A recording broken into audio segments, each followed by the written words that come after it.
오늘 본문은 아브라함의 아내 사라가 이제 세상을 떠난 이야기입니다.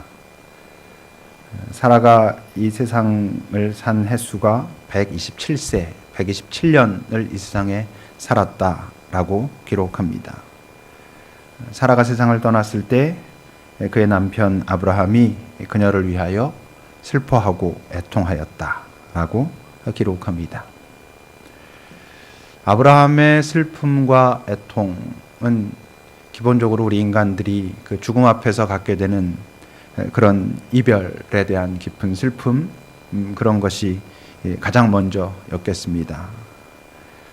근데 또 하나 분명히 있었을 것은 아마 아브라함이 자기 아내 사라가 세상을 떠나고 난 다음에 더 깊이 깨닫게 됐을 아마 그녀의 삶에 있었던 그 여러 아픔에 대한 미안함, 그런 것이 아마 있었겠죠. 우리는 아주 극단적인 몇몇 경우를 제외하고는 누군가 세상을 떠나고 그래서 이별하게 되면 살아있는 동안에는 참 원망도 많았고 불편함도 많았고 안 좋다고 생각했던 것들도 많았는데 막상 세상을 떠나고 나면 참 그래도 그가 나에게 잘했던 것들, 내가 미안했던 것들, 그것들을 많이 기억하게 되지요. 아마 아브라함은 특히 더 많이 그랬을 것입니다. 사실 사라의 인생이라고 하는 것이 정말 하나님의 큰 섭리 안에서의 어떤 중요한 사건, 그것이 결국 사라의 인생의 의미를 규정하는 것이긴 했지만 그것을 제외하고 나면 그다지 한 여인으로서 행복한 삶이었다고 말할 수는 결코 없을 것입니다. 그 당시 그 문화 속에서 90살이 될 때까지 자식이 없는 것 때문에 그녀가 겪었을 여러 갈등과 고민과 번민이 있었을 것이고, 또 그의 가정이 위기에 닥칠 때마다 그 가장인 아브라함의 선택에 의해서 가족들이 움직일 때마다 적어도 성경에 기록된 내용으로는 계속 자기 아내라고 하지 않고 누이라고 해서 자기의 생명을 자기가 보존하고자 했던 아브라함, 아마 그 생각이 왜 나지 않았겠습니까? 한 여인의 입장에서 볼 땐 참 수치스러울 수 있는 그런 일들을 경험케 했지요. 사라의 권유가 있었긴 했어도 결국 그 하갈과 이스마엘로 인해서 그 사라가 겪었을 아픔은 아마 우리가 이렇게 쉽게 상상할 수 없는 것이었을 것이고, 아브라함은 오히려 사라가 떠나고 난 다음에, 세상을 떠나고 난 다음에 그녀의 그 아픔이 더 마음에 깊이 다가왔을 수도 있습니다. 무엇보다 사라의 아주 깊은 아픔과 두려움 중에 하나는 아마 그 이삭의 문제였을 것입니다. 하나님께서 아브라함에게 모리아 땅으로 가서 네 아들 이삭을 바쳐라 라고 했을 때 아브라함이 아침에 일찍 일어나서, 다시 말하면 하룻밤을 밤새 고민하다가 일어나서 이삭을 데리고 모리아 땅으로 떠났습니다. 여러분, 그때 아브라함은 자기 아내 사라, 이삭의 엄마인 사라와 상의를 했을까? 아마 하지 않았을 것입니다. 상의했다면 그렇게 떠날 수 없었겠지요. 아마 사라는 끝까지 반대를 했을지도 모르고, 결국 동의를 했다고 할지라도 하룻밤 동안에 그렇게 하고 바로 떠나게 되지는 아마 못했을 것입니다. 그 새벽에 일어나서 이삭을 데리고 떠났다는 것은 적어도 그 모리아 땅으로 떠날 때 아브라함은 사라와 상의하지 않았다는 것을 의미하지요. 사라는 나중에 알았을 것입니다만 그 사건을, 그런 일이 벌어졌다는 사실만으로도 이삭이 되게 잘 돌아왔지만, 아브라함은 그 안에서 하나님의 은혜를, 여호와 이레의 하나님을 경험하며 돌아왔지만 그 엄마 사라의 마음이 어떻게 참 은혜로다, 할렐루야 할 수 있었겠습니까? 하나님이 마음만 먹으면 이렇게 얻은 아들까지도 달라질 수 있겠구나 라고 하는 그런 공포가 그의 남은 인생 동안 왜 없었겠습니까? 바로 22장에서 그 이삭을 바쳤던 이야기 후에 23장에서 바로 사라는 세상을 떠나는 이야기로 연결됩니다. 127세, 90살 때 이삭을 낳았으니까 127세면은 37살입니다. 이삭의 나이. 한 10대 중반쯤 이삭을 바친 것이었으니까 적어도 20년 정도가 지났는데 그 20년 동안의 이야기는 성경에 기록되어 있지 않습니다. 사라의 마음은 분명히 하나님의 은혜 속에 있었겠지만 그 안에는 어떤 두려움과 공포도 여전히 있었을 것이고, 그의 삶은 그렇게 마감이 됐습니다. 실제로 여러분, 우리가 창세기를 쭉 읽어봤지만 사라와 관련된 이야기들 중에서 사라가 이삭을 낳고 참 내가 이렇게 이 노년에 아기를 낳았다, 드디어 아들을 낳았다라고 기뻐하는 딱 그 장면 하나를 제외하고 사라의 모든 이야기 속에는 즐거운 이야기는 없습니다. 전부 위기의 이야기들, 아픔의 이야기들, 갈등의 이야기들, 이런 얘기들로만 그의 인생에는 나와 있지요. 조금 아까도 말한 것처럼 사라가 죽었을 때 이삭의 나이 37살이었습니다. 그리고 3년 후에 이삭은 리브가와 40살 때 결혼을 합니다. 그러니까 그 아들의 결혼도 이 엄마는 보지 못한, 그 당시에는 그것이 매우 중요한 사건인데 그것도 보지 못하고 세상을 떠난 것이죠. 한 여인으로 보면 그녀의 삶은 참 힘들었습니다. 많이 아팠고 어려웠습니다. 그렇지만 아마 누구도 그녀의 삶이 참 힘들고 어렵고 참 쉽지 않았다라고 말할 수는 있어도 그녀의 인생은 억울한 인생이었다라고 말할 수는 없을 것입니다. 왜냐하면 결국 그녀는 그녀가 살아야 할 그 아주 중요한 삶을 살아냈고 그녀도 그것을 알았고 깨달았고 결국은 만만치 않았지만 하나님 앞에 감사할 만한 참 소중하게 선택된 그리고 그것을 이루어낸 그런 삶이었기 때문이지요. 결국 히브리서 11장에서도 사라를 믿음의 여인으로 우리에게 소개하고 있습니다. 억울한 삶, 억울한 죽음이라고 한다면 지금 우리 땅에서 일어나고 있는 그 영혼들, 그 아이들만큼 억울해 보이는 그런 모습이 어디에 있겠습니까?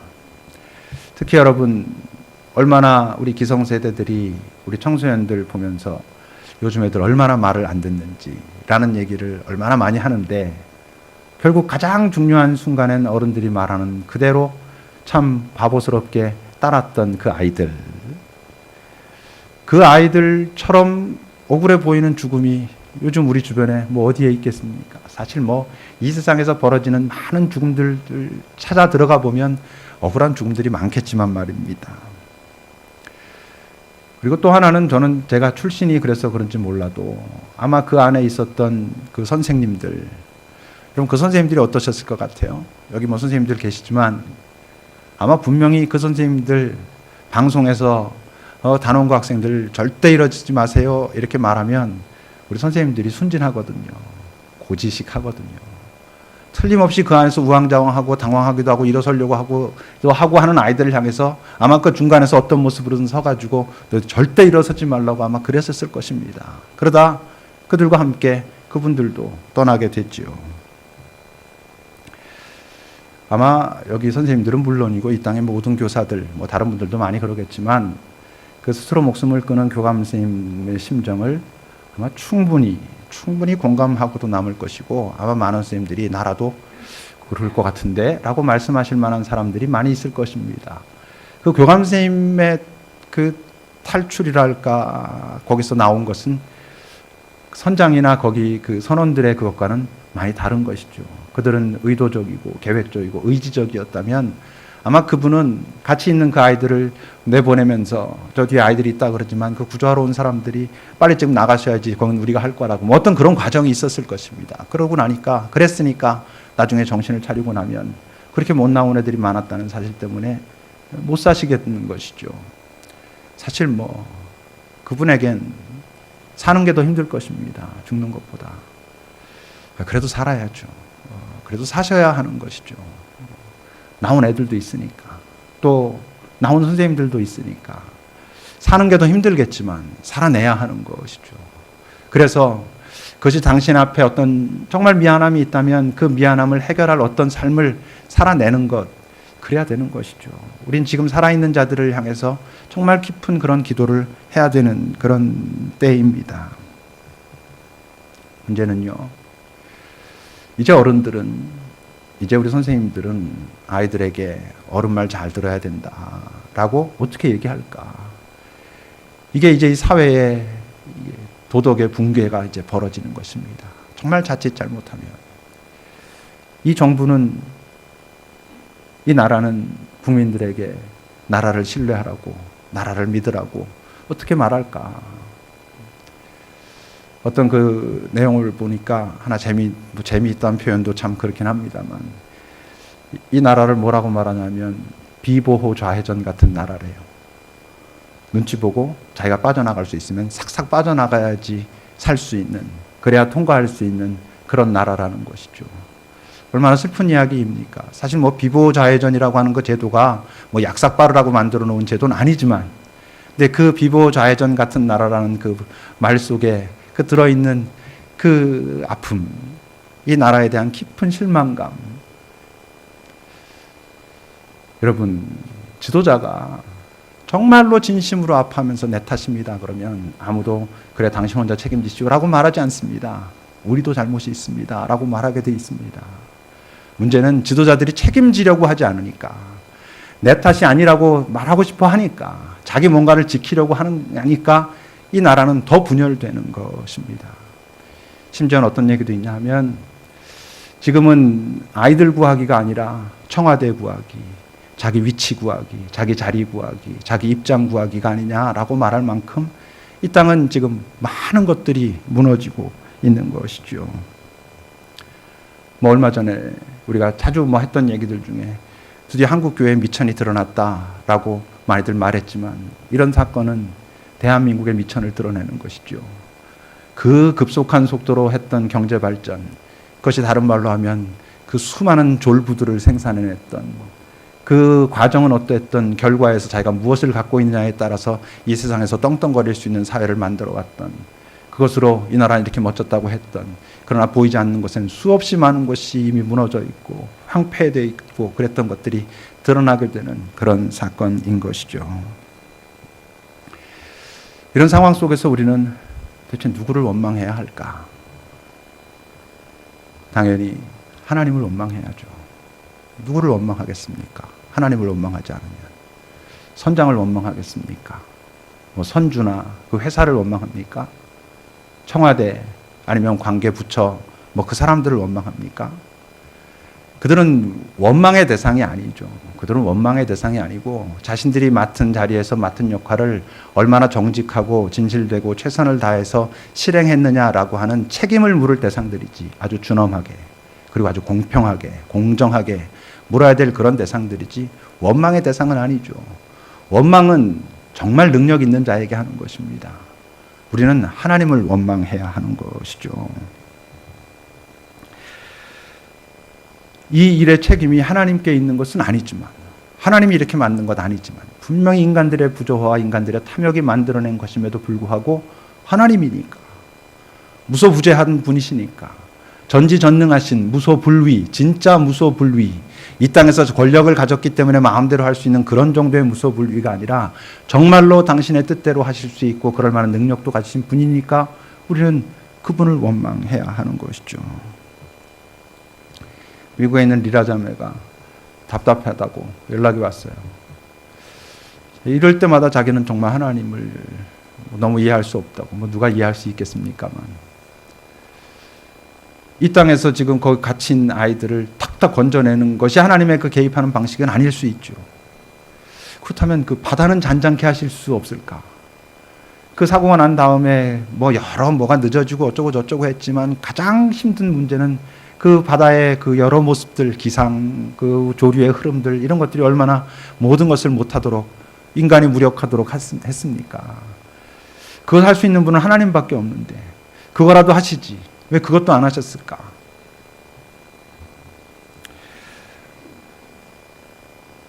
그분을 원망해야죠. 우리는 모두 하나님을 원망해야 합니다. 여러분, 예수님도 아무도 원망하지 않으셨죠. 십자가에 달리셔서도 자기를 조롱하고 자기를 못 박은 사람들을 향해서도 아버지, 저들이 지금 자기네들이 뭐 하는지 알지 못해서 저렇습니다. 저들에게 어떤 능력도 어떤 힘도 어떤 지혜도 없는 자들입니다. 아버지, 저들을 용서하소서 그랬습니다. 근데 그분도 하나님은 원망하셨습니다.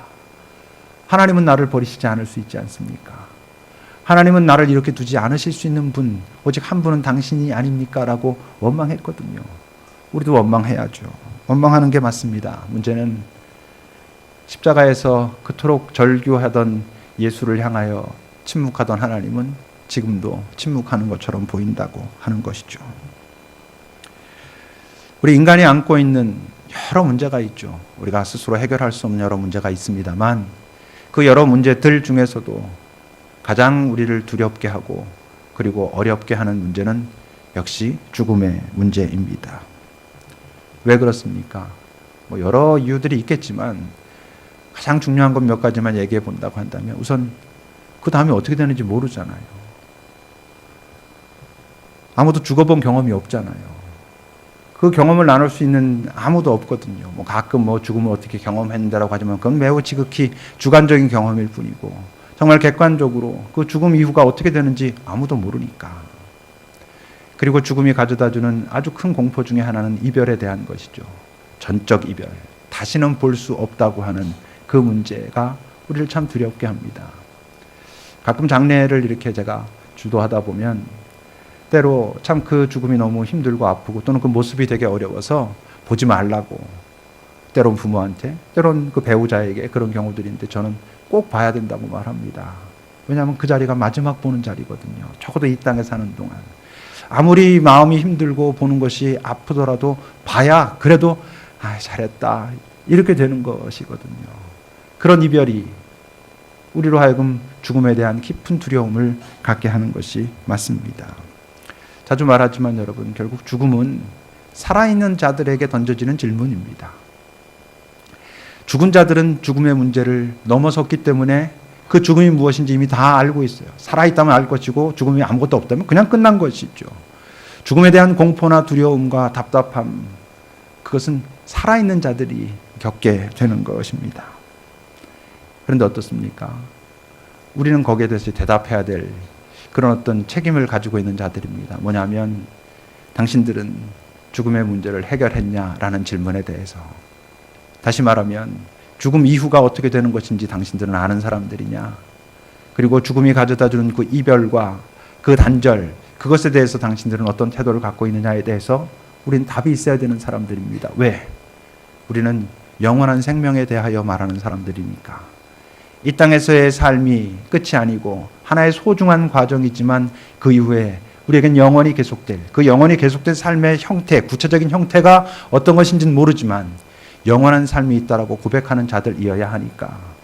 그리고 그렇다면 우리는 결국 새롭게 만나게 될 테니까. 다 지금처럼 이렇게 불완전한 관계로서가 아니라 뭐 사랑하는 것 같고 함께 가는 것 같지만 그 안에 끊임없는 긴장과 또 소통이 닫혀있는 모습과 이런 것들이 아니라 완전한 관계로 완전한 평화의 관계로 다시 만나게 된다는 것을 믿는 것이 뭐니까? 그게 부활의 믿음이니까. 우리가 지난주에 부활을 지내면서 부활의 하나님을 찬양한 이유는 하나님께서 우리에게 영원한 생명을 허락하셨으므로 이 땅에서의 삶이 다시 말하면 우리로 하여금 그 죽음의 문제를 넘어서게 하셨습니다라고 찬양하는 것이니까. 이 땅에서 죽음은 우리에게 잠시 동안의 이별을 가져다 주지만 그러나 그것이 끝이 아니고 우리는 다시 다 온전하고 새로워진 모습으로 완전하고 평화의 관계로 만나게 될 것이니까 그것을 이루신 당신을 찬양합니다 라고 했지 않습니까? 그러니까 우리는 그리스도 예수 안에서 부활의 소망 안에서 그 죽음의 문제를 해결한 사람이어야 하는 것이지요. 근데 문제는 종교를 부정하는 특히 기독교를 부정하는 그 사람들이 가지고 있는 논리의 근거도 우리가 지금 말하고 있는 이 울타리 안에 있습니다. 무슨 말이냐 하면 그들은 그렇게 말하죠. 바로 그렇게 그 이유 때문에 다시 말하면 인간들이 죽음에 대해서 가지고 있는 그 공포와 두려움을 이용해서 인간들이 만들어낸 개념이 종교다. 그게 신이다 라고 말합니다. 문제는 뭔지 알아요? 그들이 그렇게 말하고 있는 아주 중요한 증거 중에 하나가 기독교인들이라는 것이죠. 너희들이 정말로 영원한 생명을 안다면, 그것을 확신한다면, 그것을 마음속에 품고 경험한다면, 이 땅에서의 삶이 하나의 소중한 과정이긴 하지만 여기가 결론이 아니라고 한다면 어떻게 너희들은 마치 이 세상이 전부인 것처럼 너희들이 그토록 믿는 그 하나님은 이 세상을 잘 살게 도와주는 도구인 것처럼 그를 그렇게 이용하면서 여전한 탐욕으로, 여전한 교만으로, 여전한 이기심으로, 냉담함으로, 분열과 불화로 그렇게 살아가느냐. 결국 너희들의 마음이나 위로하려고 그래 놓고는 너희들의 삶의 가치관, 태도, 방식은 똑같지 않느냐라고 말하고 있는 것이죠. 너희들이 정말 심령에 가난한 모습이 있느냐? 너희들에게 정말 존재에 대한 이 세상에 대한 그 깊은 탄식과 애통이 있느냐? 그래서 너희들이 정말 그런 과정을 거친 온유함과 의에 줄이고 목마름이 있느냐라고 우리에게 묻습니다. 이 땅의 기독교인들은 제대로 대답하지 못합니다. 그들은 더 강하게 말합니다. 거봐라. 결국 종교란, 신이란, 너희들 기독교란 그런 죽음에 대한 그런 것들을, 그 두려움을 이용해서 너희들이 종교 장사를 하고 있는 거 아니냐라고 지금 말하고 있는 것이죠. 우리 기독교인들이 부활의 소망, 거기에 근거한 삶을 살아내지 못하면 이 세상은 결코 부활을 경험하지 못합니다. 만약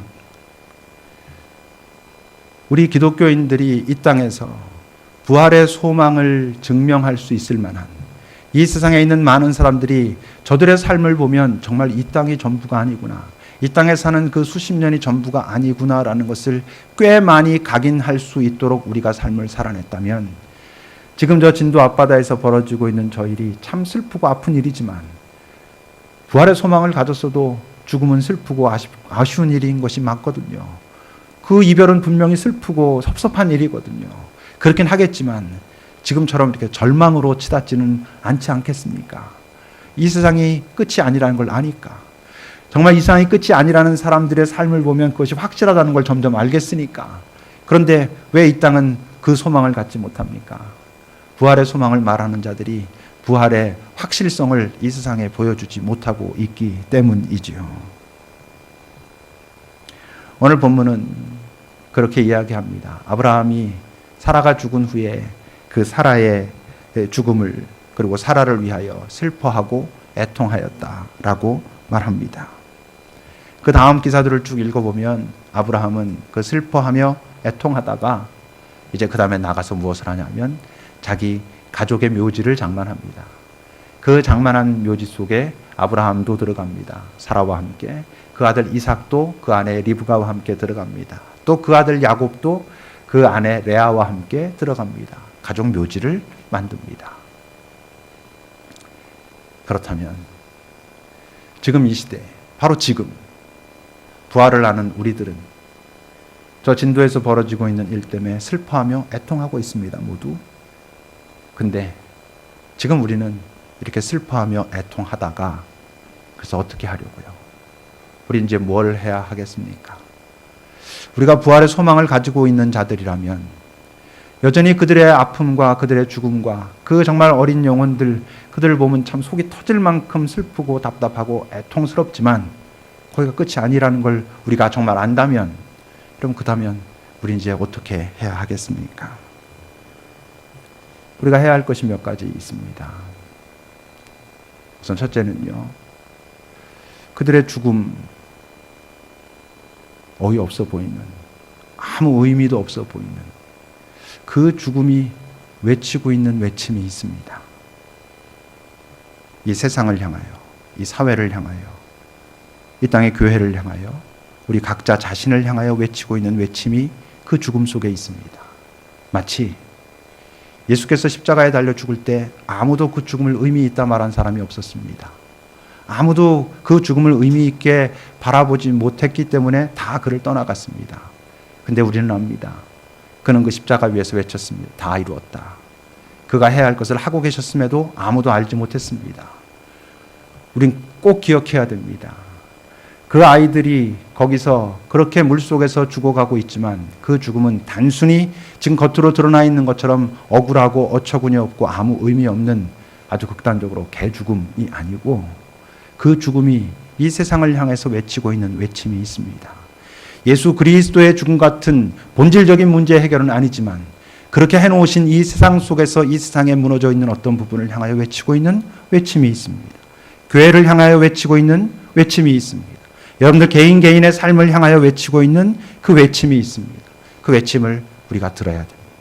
듣고 그것을 살아냄으로써 우리가 해야 하는 일은 그들의 죽음의 의미를 발견해내는 일입니다. 그들의 죽음이 결코 헛되지 않았노라고, 그들이 이 땅에서 잠시 우리보다 먼저 이 세상을 떠나갔지만 그들의 죽음은 이 땅에 아주 소중한 역할을 감당하였노라고 그렇게 해줘야 될 책임이 우리에게 틀림없이 있습니다. 두 번째로 또 우리가 감당해야 될 것이 있습니다. 그것은 거기서 살아나온 사람들입니다. 살아나왔다는 사실 때문에 죄인이 된 것 같은 그런 마음을 가지게 되는 그런 지금 상황 아닙니까? 살아나온 자들보다 더 어쩌면 힘들, 당연히 더 어쩌면 힘들 사람들은 그 아이들을 먼저 보낸 부모들. 저는 그들을 이렇게 생각하면서 우리가 지난주에 살폈던 그 아브라함이 이삭을 바치는 장면을 떠오르게 됐습니다. 아브라함이 이삭을 바치는 장면을 아브라함의 입장에서 볼 땐 큰 믿음의 선택이었고 그는 그것을 통해서 여호와 이레의 하나님을 경험하는 큰 사건이었지만 이삭의 입장에서 볼 때는 얼마나 큰 공포의 사건입니까? 이삭의 입장에서 볼 땐 그거는 얼마나 아프고 깊은 트라우마가 생길 만한 사건입니까? 아버지가 그 모리아 산 위로 올라가서는 그를 결박합니다. 조금 전까지 아버지 다 불도 있고 나무도 있는데 번제할 어린 양은 어디 있습니까? 라고 물을 때 아버지는 하나님께서 자기를 위하여 친히 준비하셨다라고 말씀하셨던 그 아버지가 자기를 묶습니다. 제단 위에 놓습니다. 실제로 칼을 들고 그를 찌르려 합니다. 우린 그 다음 사건까지 다 아니까 찌르려고 하는 바로 그 순간의 공포를 우린 잘 실감하지 못하지만 이삭의 입장에서는 당사자고 그 이후에 어떤 일이 벌어지는지도 알지 못한 채 그 속에서 그는 얼마나 공포스러웠겠습니까? 아버지와 눈이 마주쳤는지 안 마주쳤는지 모르지만 아마 아브라함은 바라보지도 못했을 테지만 왜 이삭은 아버지를 바라보지 무엇을 바라봤겠습니까? 그가 느꼈을 그 깊은 절망과 소외감, 배신감, 이런 그것이 저기 수장에 있어가지고 수장을 이렇게 준비해가지고 했다고 이삭이 이랬구나, 오 할렐루야 이럴 수 있었겠습니까? 아니요. 아주 오랫동안 그런 공포 속에 도대체 그렇다면 나는 뭔가? 하나님 나를 이렇게 하실 수도 있는가? 이렇게 사람을 이렇게 하실 수도 있는 분이신가? 그게 금방 해결이 됐겠습니까? 이삭이 이삭된 건 그 자리에서가 아니라 그 이후에 오랜 시간 동안 하나님의 뜻을 다시 깨닫고 당신을 향한 자기 자신을 향한 하나님의 그 마음을 알고 자기를 통해서 새로운 언약이 시작되고 있다는 것을 경험해가는 과정 속에서 치유받은. 그래서 여러분 실제로 이삭은 성경을 잘 살펴보면 그렇게 많은 얘기가 나와 있지 않지만 굉장히 소심한 사람입니다. 소심한 사람으로 이제 나타납니다. 아주 정적인 사람이죠. 바로 그랬기 때문에 그는 좀 더 활발했던 에서를, 첫째 아들을 좋아했고 이삭이 결혼한 리브가는 되게 활동적인 여인이었거든요. 그래서 오히려 좀 정적이고 여성스러운 야곱을 좋아하는 이야기들이 그 뒤에 나옵니다.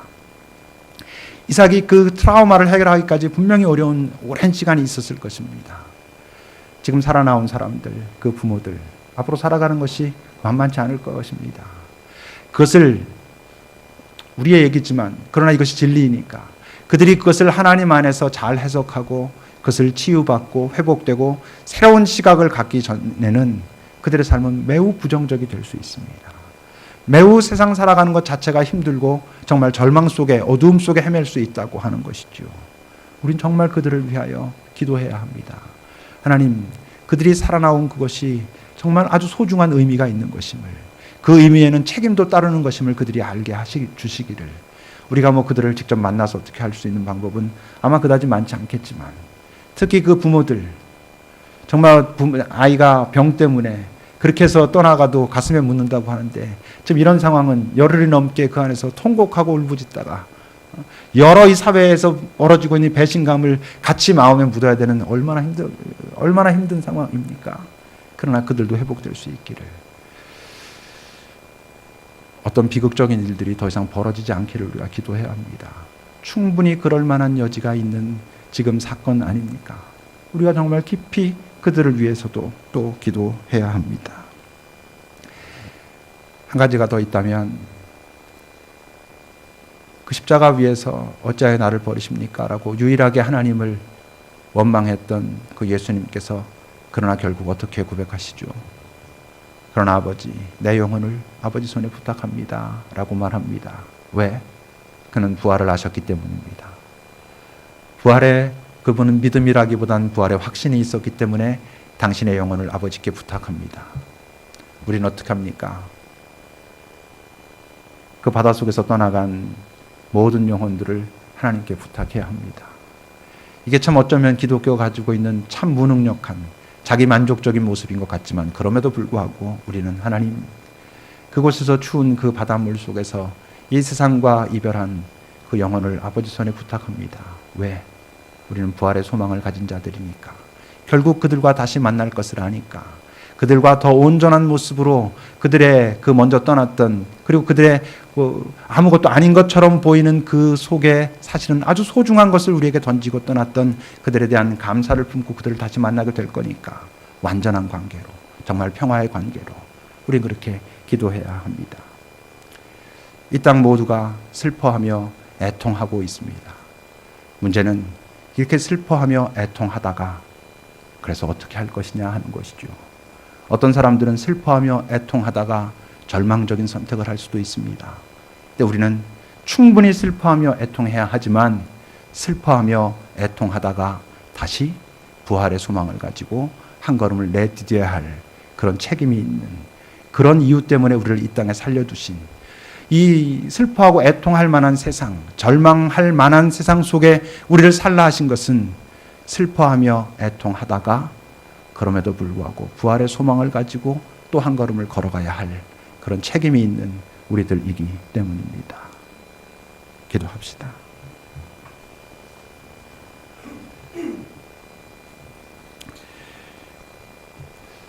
우리 먼저 잠시 그 바닷속에 아이들 또는 그곳에서 세상을 떠난, 무슨 일이 벌어지는지조차 제대로 알지 못한 채로 이 세상과 떠난, 그러나 그들이 의식하지 못하는 사이에 그들의 생명을 바쳐서 이 세상을 향하여 외치고 있는 그 귀한 영혼들을 아버지 손에 의탁합니다 라고 좀 기도합시다.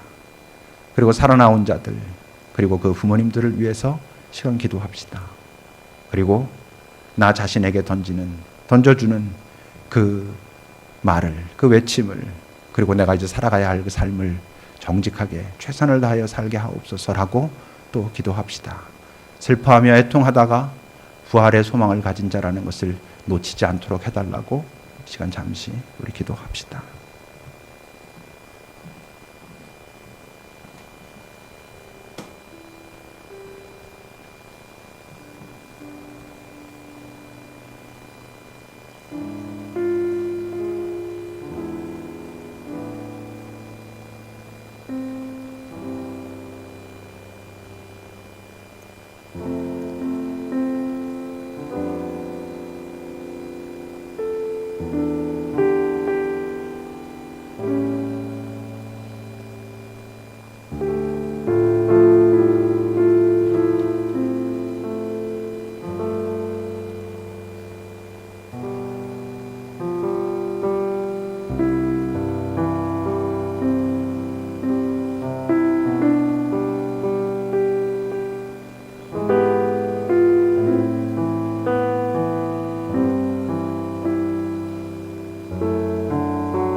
하나님, 슬픔과 아픔과 고통이 많은 이 세상은 우리들에게 빨리 떠나서 천국으로 가야 할 그런 세상이 아니고, 바로 그렇기 때문에 이 땅에서 부활을 증명해야 하는 그런 책임이 있다는 것을 기억하게 하옵소서.